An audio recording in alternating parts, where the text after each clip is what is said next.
24 October সোমবার রাত 8টায় খালেদ মহিউদ্দিন আছে এসপিকে জানিয়ে দিচ্ছে শিরোনাম। অবকাঠামো উন্নয়নের দ্বিপাক্ষিক ঋণ বিনিয়োগে আগ্রহী সরকার, বড় প্রকল্প ব্যবস্থাপনায় বড় চ্যালেঞ্জ।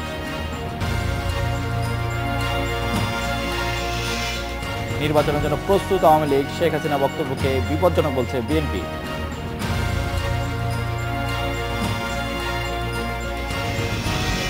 সব জরিপে এগিয়ে হিলারি ক্লিন্টন, এখনো হাল ছাড়েননি কোণঠাসা ডোনাল্ড ট্রাম্প।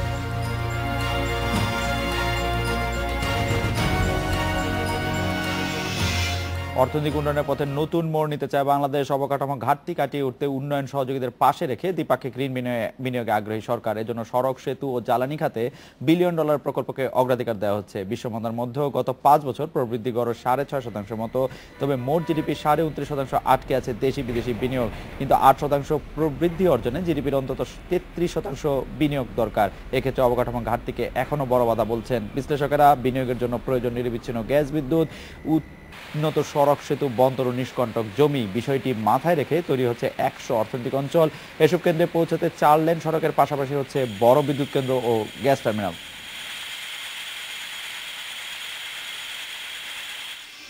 নিয়ে কথা বলতে আমাদের সঙ্গে আছেন বিশ্বব্যাংকের ঢাকা কার্যালয়ের মুখ্য অর্থনীতিবিদ জাহিদ হোসেন।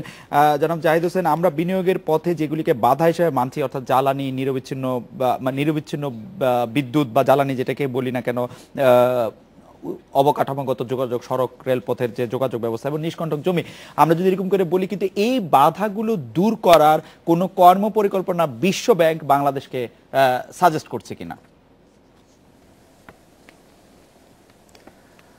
সেটা তো আমাদের বাংলাদেশ সরকারই তো একটা পরিকল্পনা আছে, যেটা সপ্তম বার্ষিকী, পঞ্চবার্ষিকী পরিকল্পনায় যেটা বিস্তারিত বলা আছে। এবং আমাদের যেই অর্থ সহায়তার যে কৌশলপত্র, যেটা গত এপ্রিল মাসে বিশ্বব্যাংক বোর্ডে এন্ডোর্স করা হয়েছে, সেখানে বিশ্বব্যাংক এই সপ্তম পঞ্চবার্ষিকী পরিকল্পনার বাস্তবায়নের ক্ষেত্রে তার সহায়তাকে কিভাবে মেলাবে সেটার একটা ব্যাখ্যা সেখানে দেয়া হয়েছে। সেখানে আমরা 3টা পিলারের কথা বলেছি। একটা হলো আমাদের সহায়তা যাবে প্রবৃদ্ধি এবং বাংলাদেশ অর্থনীতির প্রতিযোগিতার শক্তি বৃদ্ধির ক্ষেত্রে। দ্বিতীয় হচ্ছে প্রবৃদ্ধিকে অন্তর্ভুক্তিমূলক করার জন্য যা করণীয় সেখানে সহায়তা দেয়া। আর তৃতীয় হচ্ছে প্রবৃদ্ধিকে টেকসই করার জন্য এটাকে পরিবেশ বান্ধব করা।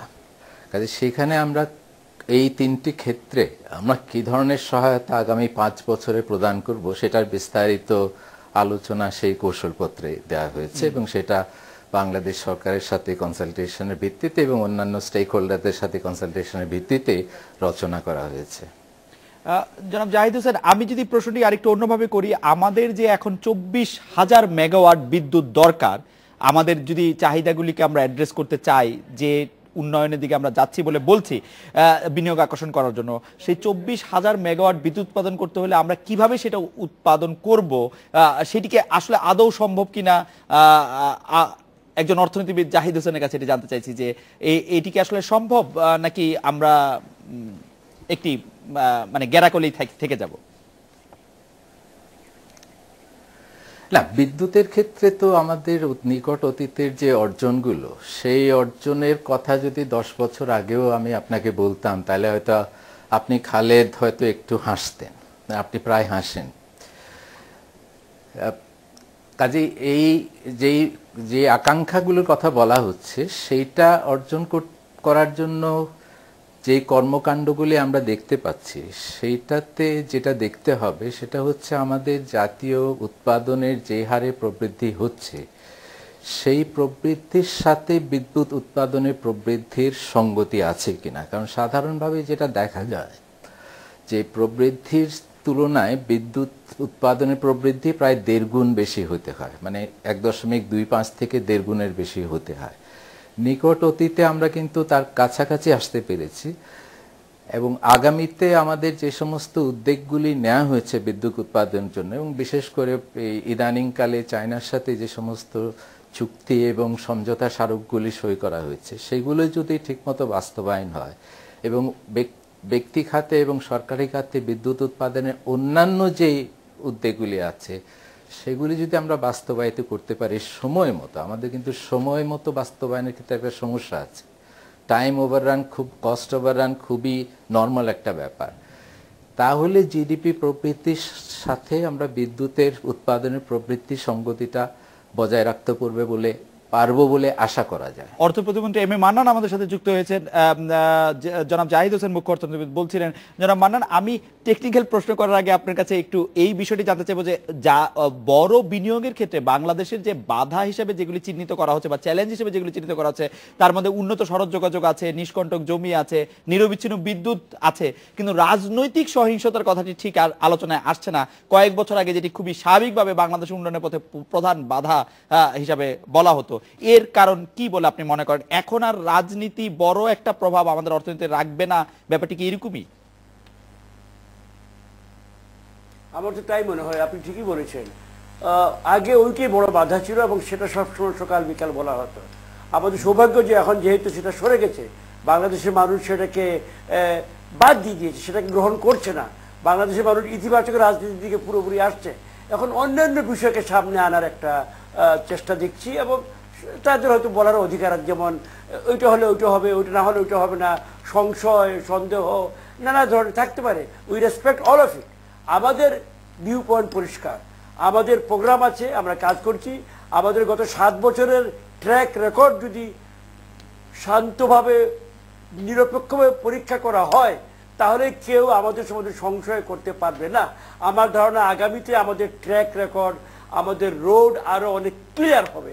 যদিও অনেকেই আমাদেরকে এইটা বলেন যে সংশয়বিদ্ধ, এটা পারবে না, তো ওইটা না হলে এইটা হবে, এই সকল ধারণাগত যে যে যে সন্দেহগুলো, সেটার জবাব আমার পক্ষে দেওয়া সম্ভব নয়। জনক নই, আমরা জানি আমরা পরিষ্কার রাস্তায় আছি। জনাব এম এ মান্নান, অর্থনীতিবিদ, বিশ্বব্যাংকের অর্থনীতিবিদ জাহিদ হোসেন যেটি বলছিলেন, সেই প্রশ্নের সেই কথার সূত্র ধরে আমি একটি বিষয়ের প্রতি আপনাদের দৃষ্টি আকর্ষণ করতে চাই। চীনের 15টি কোম্পানির সঙ্গে বাংলাদেশি ব্যবসায়ীদের 13.6 বিলিয়ন অর্থাৎ 1360 কোটি ডলারের আসলে চুক্তি স্বাক্ষর হয়েছে। তো সেই চুক্তি, এই বিপুল পরিমাণ টাকা আসলে যদি আমরা ব্যবহার করতে চাই, তাহলে যে পরিমাণ অবকাঠামোগত উন্নয়নের যেগুলি তৈরি হবে, সেটা থেকে আমরা সঠিক ট্র্যাকে আছি কিনা, এই পরিকল্পনাটি আমরা চোখের সামনে দেখতে পাচ্ছি কিনা, বা আমরা আসলে এটি অ্যাচিভেবল কিনা, নাকি এটি শুধু কথারই কথা? জি না, কথার কথা মোটেও নয়। তবে ইকোনমেট্রিক্স হিসাব করে কাটায় কাটায় আমি বলতে পারবো না, আমি অর্থনীতির পণ্ডিত নই। আমরা যা দেখছি, আবার বলছি যে আমরা ব্রডলি আমরা মোটামুটি সড়কে আছি। প্রাইভেট সেক্টর চীনের সঙ্গে যে চুক্তি করেছে, প্রাইভেট সেক্টরের প্রাথমিক দায়িত্ব, আমরা সহায়তামূলক পদক্ষেপ বা পরিবেশ সৃষ্টি করার কথা আমরা করে যাচ্ছি। এবং প্রাইভেট সেক্টর আমাদের সঙ্গে তাদের আস্থা আছে, তারা আমাদের সঙ্গে খুব ভালো ক্লিক করেছেন। এখানে কোনো তাদের মধ্যে আর আমাদের মধ্যে কোনো ফারাক নাই। সুতরাং আমার তো মনে হয় চায়না, আমাদের প্রাইভেট সেক্টর, আমাদের সরকার, এই যে ট্রায়াঙ্গল, এটা very workable triangle, working triangle, এটা সফল হবে বলে আমি মনে করি।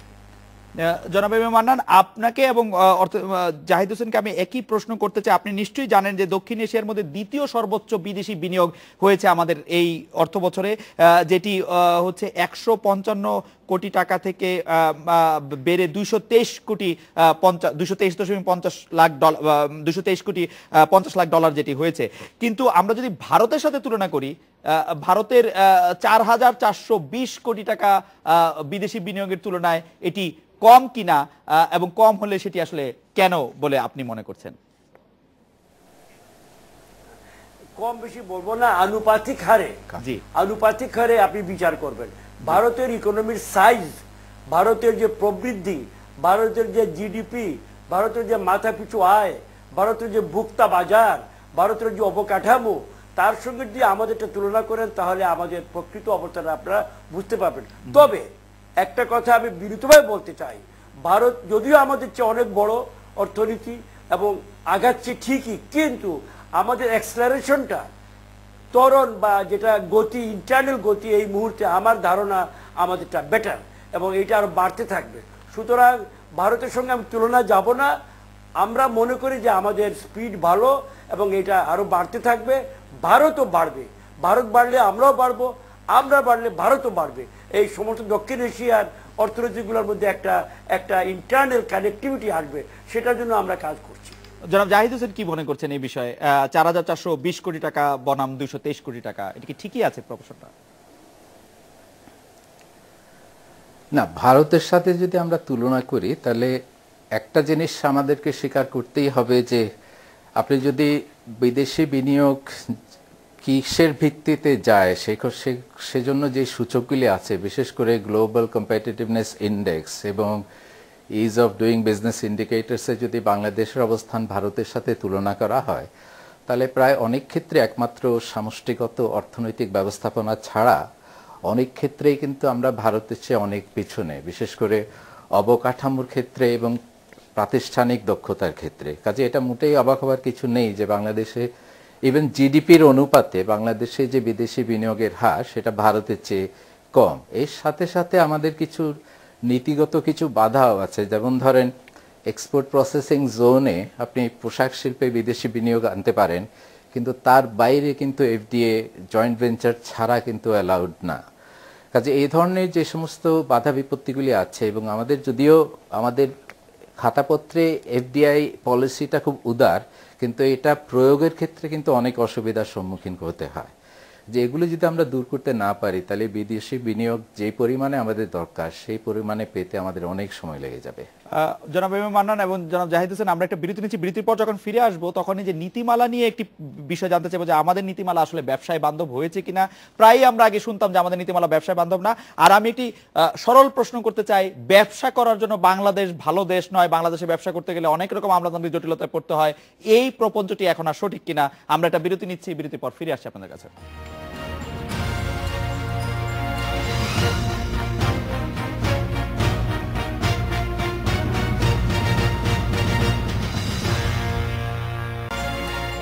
জনাব এম এ মান্নান, বিরতির আগে আপনার কাছ থেকে জানতে চাইছিলাম। জি জনাব এম এ মান্নান, আমি বিরতির আগে আপনার কাছে যে প্রশ্ন করেছিলাম তার সাথে একটু যুক্ত করতে চাই যে এই বিদেশি বিনিয়োগের ক্ষেত্রে বড় রকম অভ্যন্তরীণ বাধা আপনি আসলে অনুভব করেন কিনা, বড় ধরনের কোনো অভ্যন্তরীণ বাধা আছে কিনা যেই কারণে আসলে আপনি উন্নয়নের যে মহাসড়ক সেই মহাসড়কে হাঁটার ক্ষেত্রে বা চালার ক্ষেত্রে আপনার সমস্যা হয়? ধন্যবাদ। বাধা আমি দেখছি না, তবে ইরিটেশন কি বলবো, এক ধরনের চলার পথে এক ধরনের মানে বাধা শব্দ ব্যবহার করতে চাচ্ছে না, যাই হোক এক ধরনের ডিস্টারবেন্স হবে।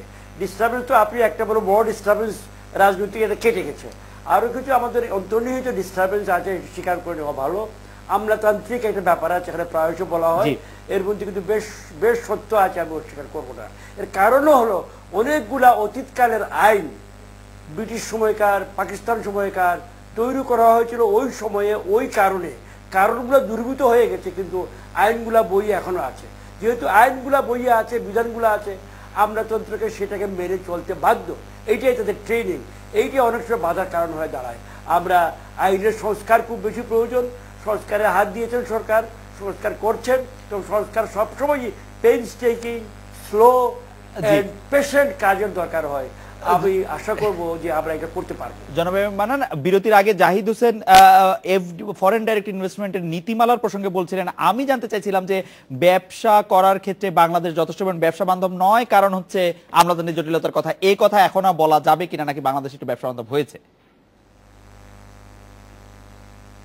আমরা তো বিশ্বাস করি বাংলাদেশ অনেক বেশি ব্যবসা বান্ধব হয়েছে।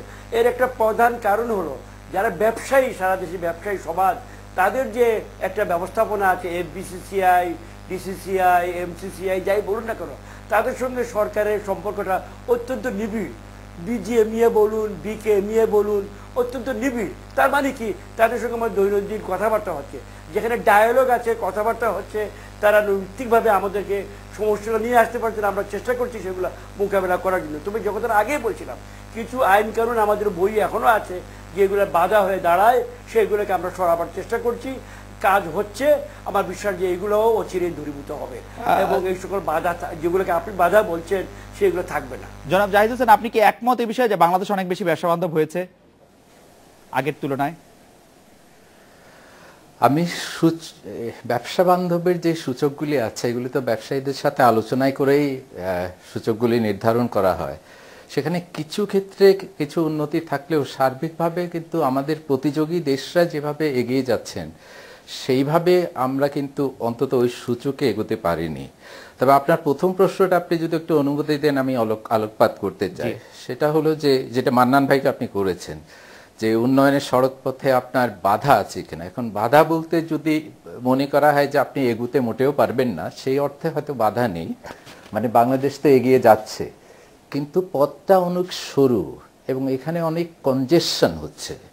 যিনি মান্নান ভাই ডিস্ট্রাকশনের কথা বলেছেন, কিন্তু আমার কাছে এখানে মানে সরু পথ দিয়ে আমরা অনেক বড় গাড়ি চালাবার চেষ্টা করছি। কাজে পথের আকারটা যদি বড় না করা হয় তাহলে কিন্তু উন্নয়ন যেই গতিতে আমরা চাচ্ছি সেই গতিতে হওয়াটা কঠিন হবে। জনাব মান্নান, আমি আর মান্নান ভাই যেটা বলেছেন যে আমাদের অনেক আইন, জি আপনি বলেন জনাব জাহিদ হাসান। অনেক পুরনো আইন আছে। একটা স্পেসিফিক উদাহরণ দেই, আমাদের যে কোম্পানিজ অ্যাক্ট, এইটা তো অনেক, এটা মোটেও সময় উপযোগী নয়। আমাদের যে কর্পোরেট ট্যাক্সেশন অ্যাক্ট যেগুলি আছে সেখানেও কিন্তু এগুলিকে আধুনিক আইনের প্রয়োজন আছে। এছাড়া বাংলাদেশ স্ট্যান্ডার্ড টেস্টিং ইনস্টিটিউটে যে বন্দর যে আইনগুলো, মান্নান ভাই ঠিকই বলেছেন, এখানে আমাদেরকে আইনগুলোকে সময় উপযোগী করতে হবে এবং আমার মনে হয় বর্তমানেই সেই সুযোগটা আছে। জনাব মান্নান, আমি আবারও একটি নন কারিগরি প্রশ্ন বা অকারিগরি প্রশ্ন দিয়ে আপনাকে শেষ করতে চাই। আমরা প্রায়ই সংসদের সমালোচনা করতে গেলে শুনি যে বাংলাদেশের রাজনীতি বা সংসদ সদস্যদের মধ্যে বেশিরভাগই ব্যবসায়ীদের দখলে চলে যাচ্ছে। ব্যবসায়ীরা কি এতই খারাপ, মানে ব্যবসায়টাকে এখনো এত খারাপ চোখে দেখা হচ্ছে কেন? ব্যাপারটা কি এই যে রাজনীতিবিদরা ব্যবসায়ীদের নষ্ট করছেন না ব্যবসায়ীরা রাজনীতিবিদদের নষ্ট করছেন, কোনটা? মানে কিছু একটা তো নষ্ট নিশ্চয়ই আছে এর মধ্যে। ধন্যবাদ। অত্যন্ত প্রিয় একটা বিষয়, অত্যন্ত প্রিয় একটা বিষয় আমাদের দেশে। সংসদ সবচেয়ে খারাপ, সব এমপিরা খারাপ, আবার গণতন্ত্র চাই। গণতন্ত্র হলে সমাজে যে অবস্থা তার থেকেই তো এমপিরা আসবে। একটাতে সত্য, 100 বছর আগের তুলনায়, 20 বছর আগের তুলনায় ব্যবসা, ইন্ডাস্ট্রি, আউটপুট, ওয়েলথ সকল কিছু বেড়েছে। এইটা কি আমাদের অস্বীকার করে আছে? সুতরাং ব্যবসায়ী যেহেতু দেশে বেড়েছে, উন্নয়নের পথে আমরা এগোচ্ছি, সুতরাং এর সঙ্গে যারা সরাসরি উৎপাদনের সঙ্গে জড়িত, those who R creating wealth, সোজা আপনার কথায়, তারা তো বেশি সংখ্যা আসবেনি। সুতরাং একদিকে আপনি চান আবার চানও না, এই ধরনের বৈপরীত্য নিয়ে বোধ আমরা চলতে পারবো না। আপনি কোথায় পৃথিবীর কোন সংসদ আছে যে ব্যবসা বাণিজ্যের লোক নাই? হাউস অফ কমন্সে গিয়ে দেখেন কারা ব্যবসা। কিন্তু এই অভিযোগটা তো আপনারাই বেশি করছেন জনাব মান্নান, যে রাজনীতি এখন আর রাজনীতিবিদদের কাছে নাই, ব্যবসায়ীদের কাছে চলে গেছে। সমস্যা কি ব্যবসায়ীদের কাছে চলে গেলে? আপনারাই তো এই অভিযোগ করছেন। কেউ কেউ কেউ কেউ করছেন, কেউ কেউ হয়তো করছেন। এটা আলাপচারিতায় কথায় কথায় সুন্দর একটা মন্তব্য চলে আসে যে রাজনীতির মধ্যে ব্যবসা রেখে গেছে, ব্যবসার মধ্যে রাজনীতি। এইগুলা আমি কি বলবো, চর্বিত চর্বণ বাংলা বলতে হবে, ক্লিশে দিয়ে আমরা বিচার করতে পারবো না। জনাব মান্নান, আপনাকে অনেক ধন্যবাদ। এবার একটি বিরতি নিচ্ছি, ফিরছি একটু পরে।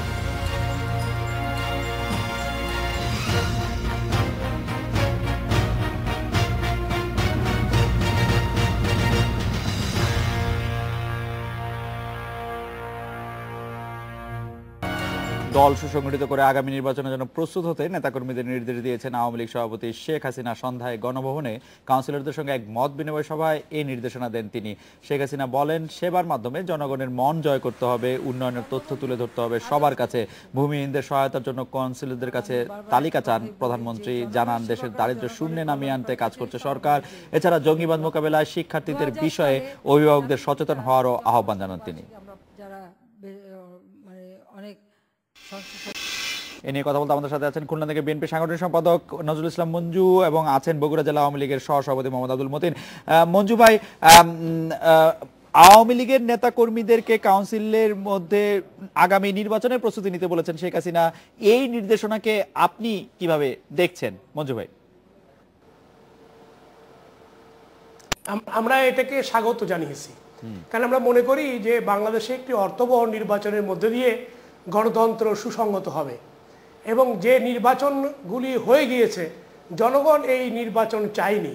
জনগণ চায় যে দেশের সকল বৃহৎ রাজনৈতিক দল, ক্ষুদ্র দল সকলের নির্বাচনে অংশ নেবে এবং সেই নির্বাচনের মধ্যে দিয়ে জনগণের সরকার প্রতিষ্ঠিত হবে। জি মঞ্জু ভাই, জনগণের সেই প্রত্যাশা আপনারা পূরণ করবেন কিনা? মঞ্জু ভাই, জনগণের সেই প্রত্যাশা আপনারা পূরণ করবেন কিনা? অবশ্যই পূরণ করব, অবশ্যই। তার মানে আপনারা নির্বাচনে যাচ্ছেন? অবশ্যই পূরণ করব। আমরা তো না, অবশ্যই নির্বাচন হচ্ছে। বিএনপি তো নির্বাচনের কথাই বলছে গত 3 বছর ধরে, যে নির্বাচন ইতিমধ্যে হয়ে গিয়েছে, এগুলো তো নির্বাচন হয় নাই। জি, বিএনপি ভাষণে বলছে যে একটা অর্থবহ নির্বাচন দরকার, সেই নির্বাচনে বিএনপি অবশ্যই যাবে, বিএনপি তার জন্য প্রস্তুত রয়েছে। আপনারা গেলে নির্বাচন অবশ্যই অর্থবহ হবে এবং আমরা সকলেই সেটা চাই। জনাব আব্দুল মতিন, প্রধানমন্ত্রী নেতাকর্মীদের প্রস্তুতি নিতে বলছেন, আপনাদের প্রস্তুতি কি রকম? আপনারা কি ধরনের প্রস্তুতি নিচ্ছেন আসলে মতিন ভাই? না, ইলেকশন যে পরিস্থিতিতে আমাদের জননেত্রী শেখ হাসিনা, আওয়ামী লীগের সভানেত্রী জননেত্রী শেখ হাসিনা এবং সফল প্রধানমন্ত্রী যে কথাগুলো বলেছেন আমাদের সে কাউন্সিলরদের কাছে, এটা বাস্তব সত্য এবং তার নেতৃত্বে যে এটা আছে, আগামী দিনে যে ইলেকশন এটা সুফল এবং ভালো হবে। কেননা এখানে জননেত্রী শেখ হাসিনা যে মতিন ভাই, আমার প্রশ্ন ছিল যে আপনারা নির্বাচনের প্রস্তুতি কিভাবে নেবেন, মানে আগামী নির্বাচনের প্রস্তুতি আপনারা কিভাবে নিচ্ছেন? দিয়ে এসেছেন যারা, জি, আগামী নির্বাচনের প্রস্তুতি আপনারা কিভাবে নিয়ে এসে হবে, কেননা আপনারা জানেন, জি জি,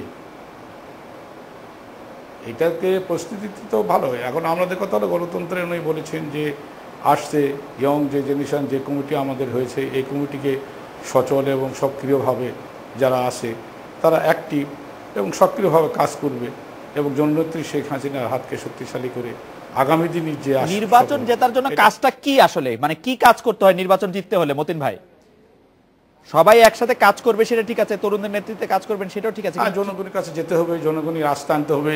এবং হ্যাঁ, গণতন্ত্র যে করতে গেলে যে নির্বাচন যে আজকে আমাদের জননেত্রী শেখ হাসিনা বিশ্বের দরবারে তিনি একটি শ্বাস পেয়েছেন এবং আমাদের যে কর্মকাণ্ড বিভিন্ন যে সফল হয়েছে, এই সফলগুলো আমরা জনগণের কাছে ধরে তুলতে হবে।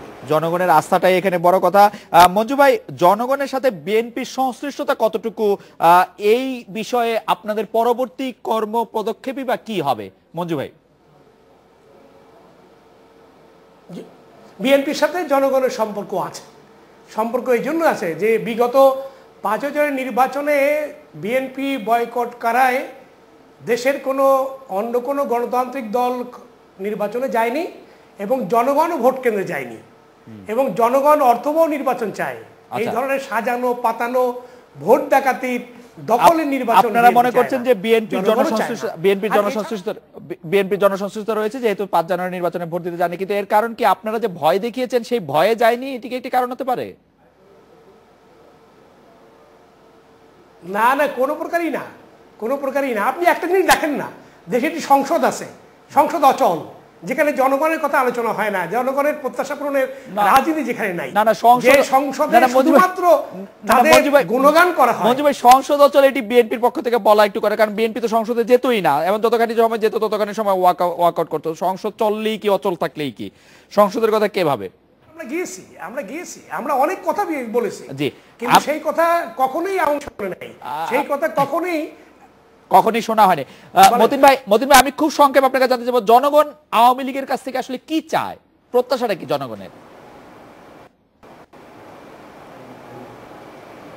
জনগণ যে প্রত্যাশা, জনগণ চায় যে এই দেশের একটি সুফলতা, যে বঙ্গবন্ধুর আদর্শ, বঙ্গবন্ধু যে সোনার বাংলা গড়ে চলেছেন, এই নেত্রী সে সোনার বাংলা গড়ে যে কাজ করে যাচ্ছেন, জনগণ চায় শান্তি, সমৃদ্ধ, শান্তি। এটাই হলো বড় কথা, যে এখানে জঙ্গিবাজ থাকবে না, যেন রাহাজান থাকবে না, যেন কোনো সন্ত্রাস থাকবে না, এইটা জনগণটা চায়। জনগণ প্রত্যাশা, জঙ্গি সন্ত্রাসবাদের বিরুদ্ধে জনগণ অবস্থান নিতে চায়, দুর্নীতির বিরুদ্ধেও চায়। আমরা চাই যে এই চাওয়াগুলি আপনাদের কানে পৌঁছাক। মতিন ভাই, মঞ্জু ভাই, আপনাদের অনেক ধন্যবাদ। বিরতি নিচ্ছি, ফিরছি একটু পরে।